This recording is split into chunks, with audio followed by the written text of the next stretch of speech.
Guys, you boys at this table need to be quiet. You can send an email if you need to communicate. This is Protections for Individuals with Alzheimer's and Memory Loss from Capital Punishment by Bryce.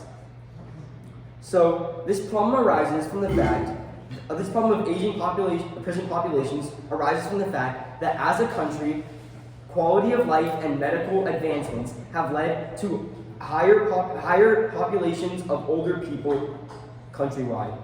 It's been a steady increase for decades. Ann Carson, a professor with a PhD from the University of Toronto, states that the number of individuals 55 and older in prisons has increased 400% from 1993 to 2013, from 3% to 10%. Additionally, the Death Penalty Information Center states that the average prisoner spends 19 to 20 years on death row. In fact, 25% of death row inmates are 60 and older. This is an important statistic because the Alzheimer's Association, a statistical source regarding the U.S. Alzheimer's research, found that in their 2024 report that 26.4% of Alzheimer's patients are aged 65 to 74, and the risk of Alzheimer's only increases as individuals age.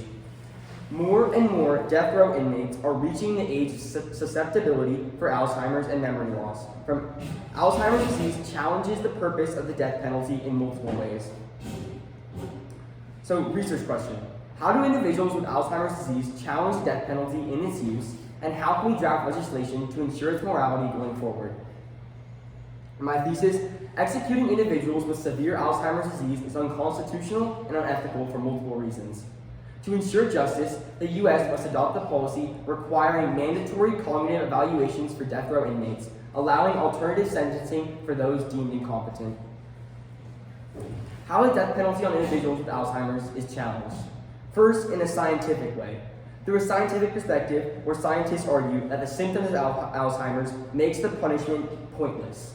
Second, ethically, where some would argue that the killing of prisoners who don't remember their crimes can be seen as unethical.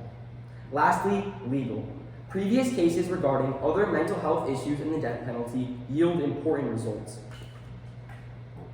First, from a scientific perspective. Scientific research regarding Alzheimer's points to the death penalty's losing use with memory loss.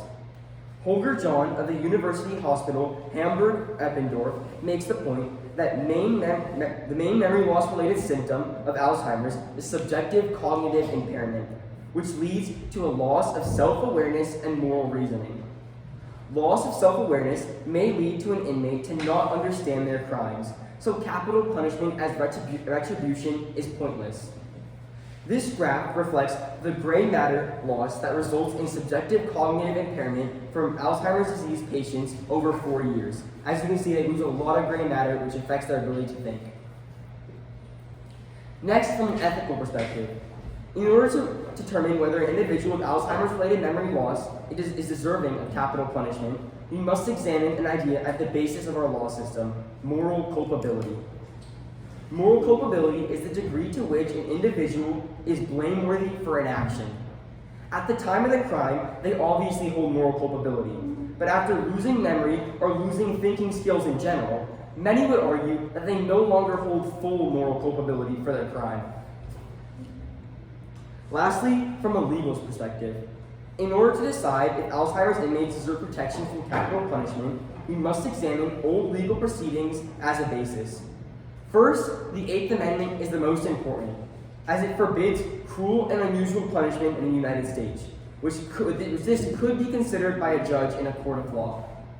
Next, one can call back to Atkins v. Virginia, where a court ruled that sentencing a mentally retarded defendant to death is unconstitutional, and this could extend to people who are cognitively impaired by Alzheimer's.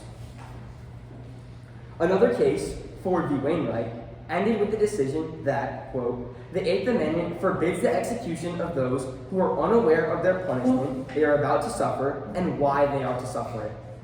This proceeding pertains to memory loss, but a more concrete policy is needed to guarantee their protections. So what is the best solution to ensure fair punishment while holding ethical and legal morality? Well, mandatory cognitive evaluations. The best solution to this problem is to employ mandatory cognitive evaluations before the death penalty is gone through with in every prison in the country.